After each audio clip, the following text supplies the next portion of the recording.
and say, God, use me, He will use you to win your campus and your generation of students for you right there, for Him and His glory right there on your campus, because He's looking for it. There is no plan B.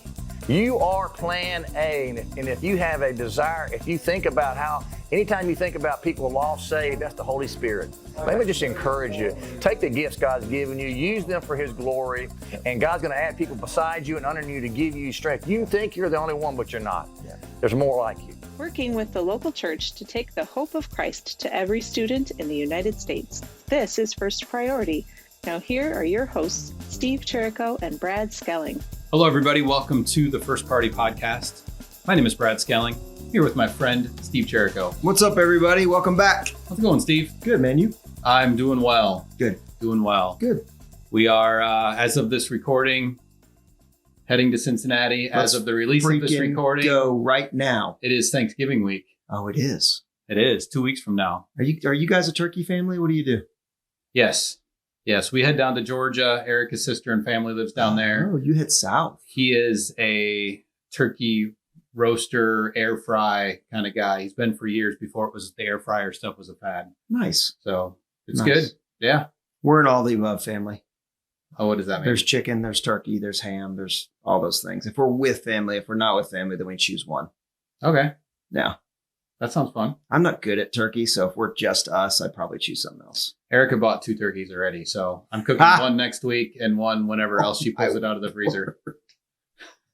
I guess you have tasks ahead. I have tasks ahead. It's cheap meat. I mean, It is. what do you do? It's good. Why not? What we got on the show today? We have JD Simpson on the show today. I like him. That First guy's party all right. director, Hattiesburg, Mississippi. Yeah, that guy's all right. He's been on a few times, but I think we're going to get to know him again. Yep. Oh, this is my interview. This is your interview At from National Fall Conference. Yep. Yes. Yep. Awesome. Sit down, chat. Awesome. Yeah. Well, you want story time? Sure. So good news. It's middle of the week for us Okay. locally. It's middle of the week for everybody at this point. We're Mhm. recording. Funny. It's Monday for the release day. Exactly. But it's middle of the week for us on Invite Week locally. Okay. And we have had 11 kids already come to Christ. Nice. Half at middle school, half at high school.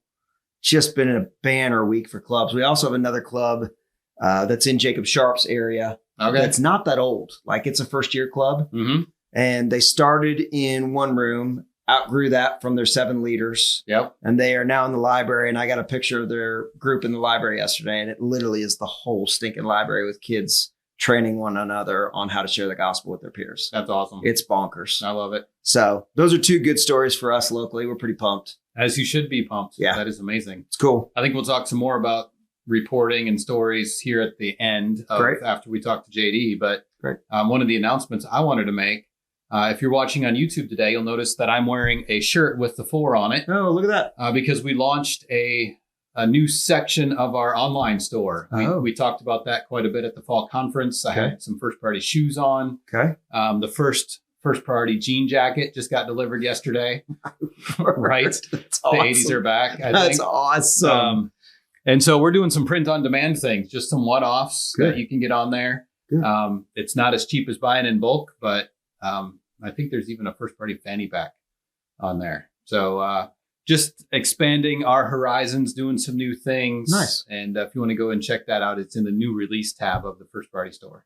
Awesome. Awesome. And Yeah. First Party Store is just found at firstparty.club. Firstparty.club. You can Yeah. scroll to the bottom, click online store. There's a new release section in there. Good job. Nice. Yeah. Well done. Thank you. Can I blame that one on Tayana again? That's a Grace project. Oh, Grace. Good job, Grace. Brazilian. Way to go, Texas. Our Brazilian counterpart. That's awesome. That's Kenley. You need to get to know the people in the office. Way to go, Kenley. You're missing Janice and Christina. You want to come? Way to go, Janice and Christina. I'm tired. Before this goes any further downhill, should we get into your conversation with JD? Yes, I will just say that it was excellent. Well, thank you for saying that. They're going to enjoy it. Good. I have nothing to do with its excellence. I don't It's think just- they're enjoying this. No, so can they're we get on? just laughing their heads off. Can we so. get on with the interview? Let's go then. Welcome back to the podcast, everybody. My name is Steve Cherico. Glad to have you here with us today. Welcome. Glad to be here. That's a familiar face.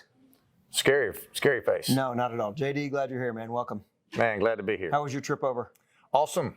Yeah, did you drive or fly? Drove. Okay. And solo or passenger? Had Micah Husser from Jones County. Oh, there you go. All right, we'll talk about that in a minute. JD, there are a number of people that watch this or listen to it that are familiar with your story, but for the few that are on here that may not be, why don't you tell everybody who you are, where you're from, what the Lord's up to with First Priority in your area, all that fun stuff. Awesome. JD Simpson, Executive Director of First Priority of South Mississippi. Actually, our 25th year. Congratulations. Thank you, That's Jesus. awesome. Thank you, God. Yep. Hard to believe. People can say they knew me when I had hair. So that's a long time. Been in ministry, served a local church for almost 16 years from Louisiana. I had a guy named Benny Prophet come through trying to tell us about this thing called campus ministry. Wrote on a napkin, this is what you need to do. It was about 4 phone books this thick on the 4 weeks.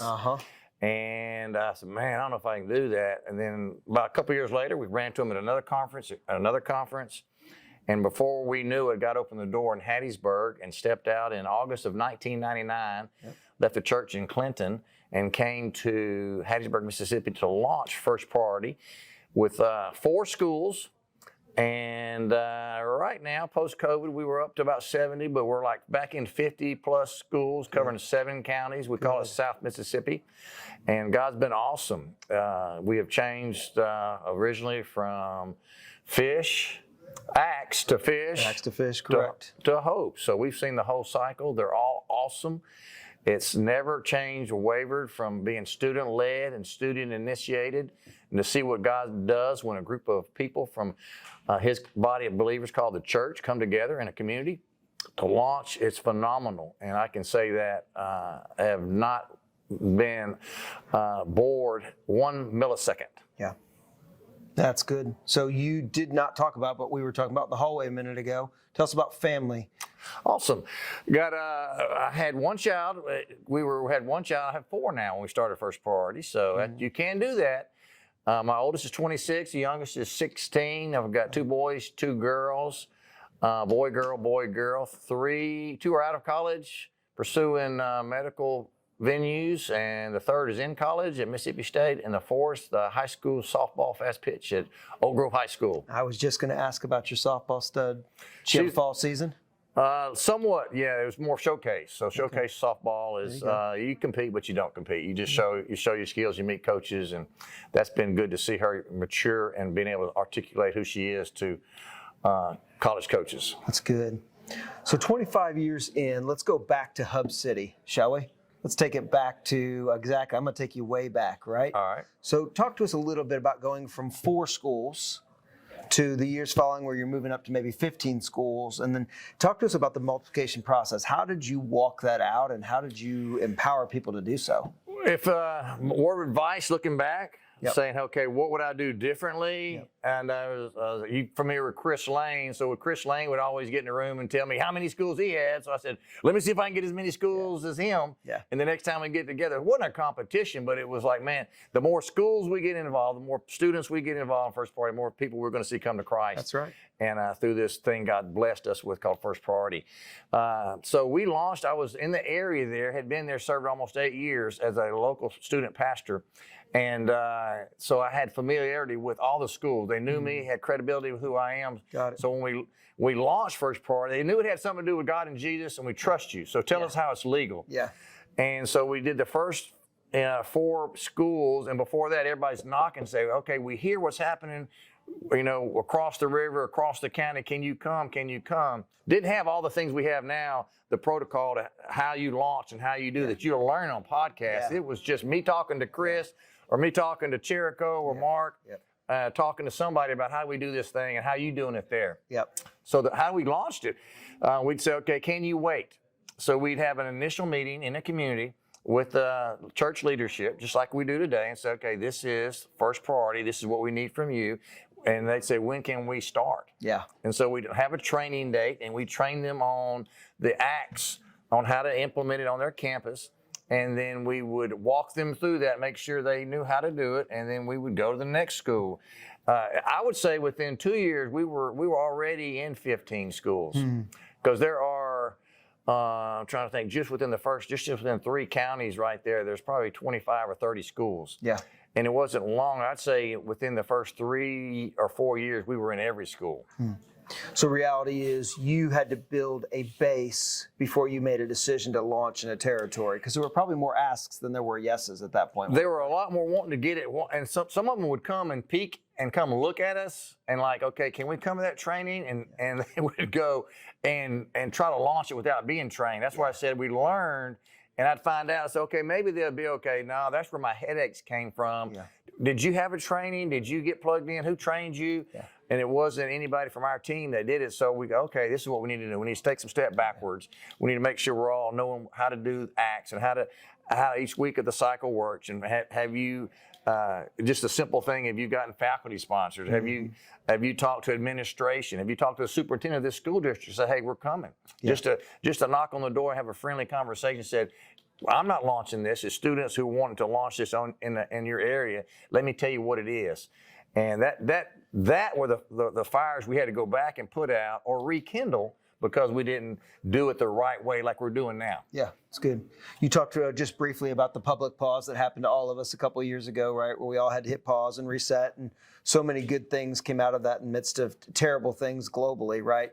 But in the midst of that pause, as you began to relaunch, what reset well for you guys? Because you were in 70. You're now in 50, but I would say your effectiveness in 50 is probably up. What resets really helped you in the last couple of years? Man, I tell you, that was a God thing. We have had, I tell everybody, how you doing? I said, I'm almost scared to say it because post-COVID, we are better equipped, better trained, better led than we ever were pre-COVID. Yeah.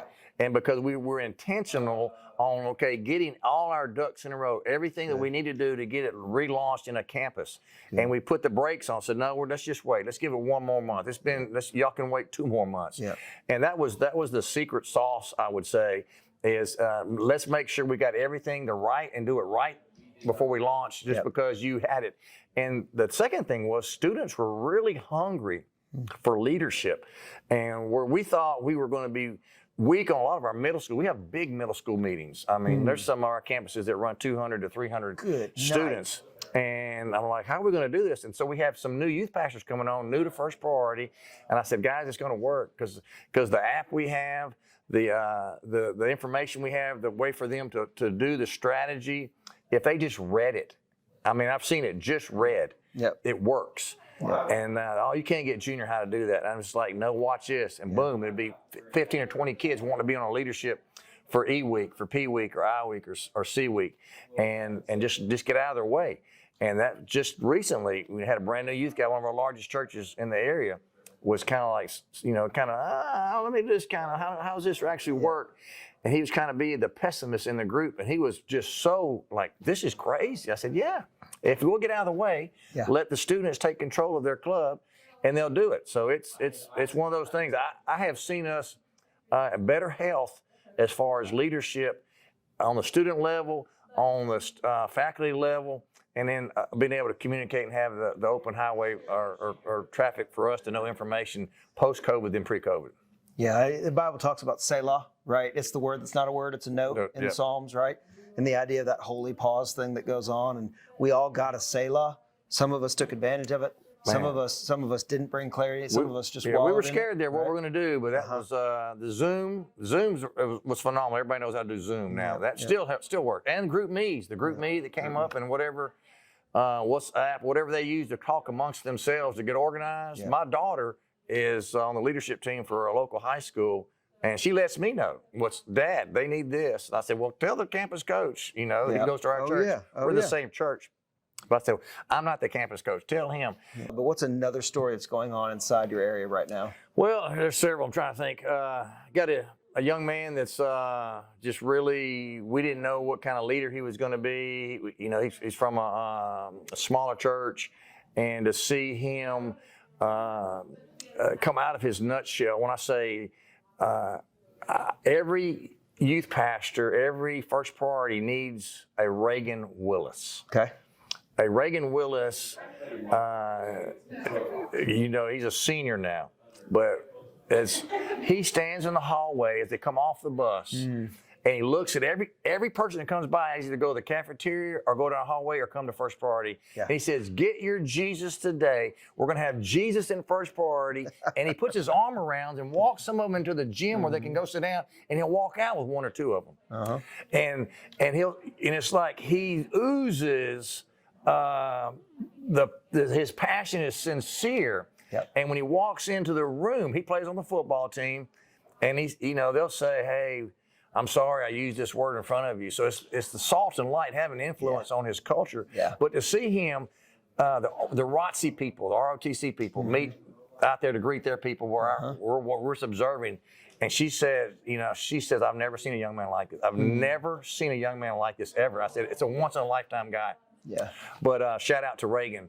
God's got big things for him. He had a lot to overcome inside his family and some other issues that you would never known, the struggle that Satan was trying to steal his joy and rob him. And he let the Holy Spirit, he let with the gift that God gave him. And he really wants to see the hope of Christ taken to every student on his campus. And he literally says that every Tuesday morning when he looks them in the eye. So good. Love it. All right, so a couple more just little things. So let's talk about a leader. You talked about the gentleman from the larger church who was, just kind of moved by the fact that the middle schoolers were taking over the club, right? He was moved by it. Tell me about a leader who maybe wasn't a skeptic, but who was all in on the front end, and then you had to kind of bring them back in because they were like, wait a minute, I don't know if I have the time or the bandwidth. Or tell me about a success story with a leader. Or maybe you've got one where you're like, actually, we had to say, you're done. Well, I really hadn't had any of those from my youth pastor types. Good. I call them Big K, Little K. Big K is like when Benny comes, Benny Prophet shared, your radar goes up because you're thinking kingdom. And God just pays me to be at XYZ Baptist Church as on staff, but I'm here for the city. That's always been my DNA. I'm called to serve the city. This church happens to pay my salary. And when they give you acclimates for, in whatever denomination for leading kids to Christ, I got a lot of those in my history serving. I was in New Orleans for 5.5 years, and the Louisiana Baptist Convention wanted to give me this certain, like, man, y'all are. I said, man, I'm failing. I am literally failing. Y'all giving me awards, So I kind of look through that lens when I look at Big K or Little K. Little K is, how's it going to help me at my local church? Is that going to have XYZ? Are they going to come to my church? So to help you with that, I had a guy who's helping at a middle school, and he really wanted to see kids come to his church from the middle school. Sure. And I said, well, we say we're it should be the greatest outreach tool for you. Yeah. And he came apologized because he said it's been a wave of kids. And it's not that he got up there and said, hey, I'm the youth pastor at XYZ church. He just was available. He was there. He served. He was from the background, and little by little. And not a big personality, not a big in front of the camera, big microphone guy, but he just loved on kids. And after about 6 or 8 months, he said, I got to apologize, man. I've got 18 kids showing up. I don't know. And I asked them where they go. They went to this school that I'm actually the campus coach at.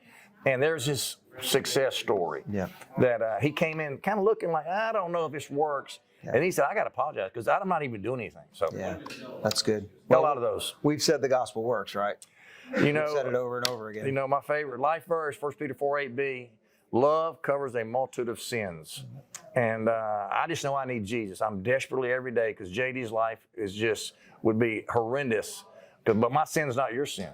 And I can't point a finger at anybody. But if I love you where you are, and you'll see that I love you because of who loves me, that overcomes a lot of obstacles no matter what our culture is going through right now. And when they see that and they know that and feel that, they respond to it. That's what we call the gospel, the good news. All right, so I'm going to give you one last setup. Is that okay? Sure. Okay, so every once in a while there's 3 layers of listener and viewer on the vidcast, right? Layer 1 is the staff that you're going to spend the time with here at the national conference, right? That's layer 1. Layer 2 is the campus coaches that are out in the field, but they have lots of buy-in. You've got a couple of those, right? And then layer 3 is that student leader that is a sophomore, junior, or senior that is so hungry that they're gravitating to every bit of information they can grab, right? And so thinking about that sophomore that believes God has called them to their campus, they're fairly new to First Priority. They can't be more than a year and a few months, right? Look them in the eye and remind them for me that God has put him on that campus? Man, this is your time to shine. It's going to go by fast. It's going to go by faster than you think. That, man, I'm only a sophomore, and my favorite age to teach or lead anywhere when I go to a camp is your age group, because it's wide road, narrow road. You just got your driver's license. Yeah. You know, and you've chosen the narrow path, and you're screaming, come with me. And here is a tool. God's given you the opportunity that if you'll be like Reagan, I just talked about, if you'll stand in the gap and say, God, use me, he will use you to win your campus and your generation of students for you right there, for him and his glory right there on your campus, because he's looking for it. There is no plan B. You are plan A. And if you have a desire, if you think about how, anytime you think about people lost, saved, that's the Holy Spirit. That is not Satan, because he doesn't want you to think about anybody's afterlife or their life here on this life before Jesus comes back. So let me just encourage you. Take the gifts God's given you, use them for his glory, and God's going to add people beside you and under you to give you strength. You think you're the only one, but you're not. There's more like you. And what I can tell you is that JD is salt to the earth. So he says what he means and he means what he says. And so all of that should ring true in your heart. Well, JD, it's been super fun to have you. Always. Glad to rub shoulders with you at the conference again this year. And we'll see you around here, okay? Thank you. Thank you, sir. God bless. You the same.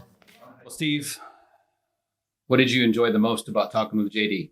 You know, I mentioned this to you earlier. We're Okay. just talking about 25 years of nuggets, wisdom, Yes. just loving what he does. Mm-hmm. Quoting Chris Lane. In fact, my guys are quoting Chris Lane nonstop from the conference. Yep. Which everybody will hear that stuff in a couple weeks. Yeah, he gets to. JD has a get to attitude. Yeah. Every day he gets to wake up and think about students on campus. That he does. He doesn't have to, he doesn't got to, he gets to. He gets to. And the majority of that conversation was things that he gets to be a part of. That's right. It was cool. He gets to compete with Chris Lane. Which is fun. How many clubs they got? Exactly. There's nothing wrong with that. He's losing. Did he know that? Does he know that? Not in JD's mind, he's not. I'm sure there's a per capita thing going on in JD's mind, and he's right with him. Well, I don't even think that. I think he's just a kingdom guy, Yeah. and it's not really about the numbers. It's about the souls. Yeah. So It's good. yeah. But can we jump into that for a minute? Please. Because some of that stuff, that competition, and that's not the right word for it. It's healthy. not a It's competition. fun. It's Yeah, healthy absolutely. fun. Yep. Kind of like our banter. right? Exactly. It's Yep. healthy, except when it's not. Yep. Is good because that keeps us focused, right? To say, we know, we say this in the traction process we walk our proven process. We guarantee that students will come to know Jesus if we follow our proven process. Yeah. If we find key influencers, raise some funds, hire the staff, Yeah. network the church, train club leadership, launch the clubs. Right? Proven process. Proven process. On the placemat. Okay? Absolutely. I just said too many things, but if we can start more clubs right now, again, we've already timestamped this thing, our recording of this intro and ending, 834 clubs in 737 schools. Come on. So whatever club you're a part of, you mentioned 2 in Nashville, Yep. They are a part of that. We also track student leaders. How many student leaders have we trained? We've trained 3,849 students to lead in their club this fall. I guarantee that number's bigger. It just hasn't all been tracked or reported. Well, correct. Yeah. And we can pick on JD for that one, and he'll smile and say, yes, I don't give all my numbers in all the time. Yeah. His clubs and his salvations are in there. His decisions, how many people have come to know Jesus are in there. But yeah, how many students he's trained, I don't have any numbers in there for him. So you are correct. There are more students It's that true for us too, leading. Yeah. right? We're in your backyard, Mhm. and it's still difficult to get those numbers because of all the different places that we train. Yep. And that's why I brought you here today to talk about that. Oh, great. That's awesome. Get into another couple things. Yep. We've talked about this before. Actually, I wrote that down. September 12, season 4, episode 36. We talked about church partnership. Everyone, September 12th, season 4, episode 36. I'm slowing it down a little bit. I read faster than I Dude, talk. you blew through that. Keep going. It's there. That's good. 1,114 churches networked in First Priority. Nice. And again, that's not all of them. Yep. It's a number we have just started to track. Yep. And so that number is growing exponentially because some of our chapters have not tracked that. What does it mean to have a participating church with First Priority, that they are partnered with us for the gospel, for the kingdom in this movement? And so that number is continuing to grow. The highest weekly club attendance And again, we want the highest. So your invite weeks are coming. Yep. We're expecting some of these clubs to double in size, and we want that number, 22,000 plus kids in clubs. And again, we're focusing on both. We want to take the hope of Christ to every student. And there's a school with 500 kids. We want to see those 500 kids come through our club throughout the course of the year in order to do that. So we're tracking the club attendance, and then the big thing, the fruit, right? Yeah. Again, timestamp. What day is it today? November something, 6, 8? I believe it is November 8th. November 8th. 2,694 students have made a decision to begin a relationship with Jesus. That's good news. And so these are the core numbers that we track to say, again, not necessarily competition, but if we're taking the hope of Christ to every student, that's a driving statement. That's hey, let's move forward. Let's make all these graphs go up and to the right. As our board chair, let's go up to the right. How can we continue to see these things happen? Can we network more churches, to train more students, to launch more clubs, and see their friends come to know Jesus? Yeah, and I see two major outcomes of what you just talked about. Number one, what you track, you think about. What you think about, you pray about. What you pray about, you care about, right? So it's really easy to see that centrifugal circle continue to go around and round and round, right? Yep. If I pray about it, then I'm going to do something about it. If I do something about it, I'm going to track it. If I track it, you follow that, right? Yeah. So that's one. The other one is reality is that you're not doing this by yourself. Yeah. Right. And the beauty and the awkwardness of first priority is that every student and every campus coach often thinks they're the only one doing first priority until they're given that moment. It's like, oh no, this is a city movement. This is a community movement. Oh no, this is a national movement. Right. Yep. So it's super interesting that both those majors come out of tracking in itself. Right. Yeah. If you track it, there's a lot that can happen in outcomes. Yeah, I agree. And ultimately we will never know the outcomes. Yeah. Because one of the things we talk about is 10,000 kids come to know Jesus a year. Well, for the past 10 years, we've seen over 100,000 kids come to know Jesus. But we've also known that those kids go back to their families and influence their families. And they go back to other people not in our clubs, which is by design, by the grace of God. That's right? It's not about us. It's about Jesus. So we'll never know the full impact of 25 years with JD or 25 years with Chris or 10 years in Nashville. I forget how long because you don't talk 11 about years. that. 11 years in Nashville. Yep. We'll never know the full impact of what happens this side of eternity. It's crazy. It is crazy. It is absolutely crazy. It's humbling. It's humbling. Yeah. We do get glimpses, you know, as we begin to land the plane today, we do get glimpses. And I think anybody out there that does it hears stories. In fact, Haley Weary is a big advocate of this, right? Haley talks about how many times he hears about student leaders that outside of the club are finding ways to share the gospel because they've been trained inside the club. Yeah. And there are students and families coming to Christ that he's getting calls from churches that are saying this didn't happen inside the club model, but it happened with a student leader that you trained and they're leading multiple people to Christ or people and their families to Christ. Yep. So you're right. It's the ripple effect of the rock in the pond is pretty huge there. We won't ever know. Yep. Good stuff. Yep. Well, thanks everybody for listening. If you have questions, comments, shoot us an email, brad@fpofamerica.com or steve@fpofamerica.com. That's me. You need me to slow down when I say fpofamerica.com? No, you did great. Just the episode, in 1980, I was... 1989? Sure. Exactly. You listening to Taylor Swift again? No, sir. Okay. Not I. I'm glad if we bring clarity to that conversation. Not I. Look at Tiana when you say that. Oh, man. We go downhill all the time over here. You never know when we take a different path. You never know. We're ending the show right now. Thanks, everybody. Good day. See you at the next one. Later.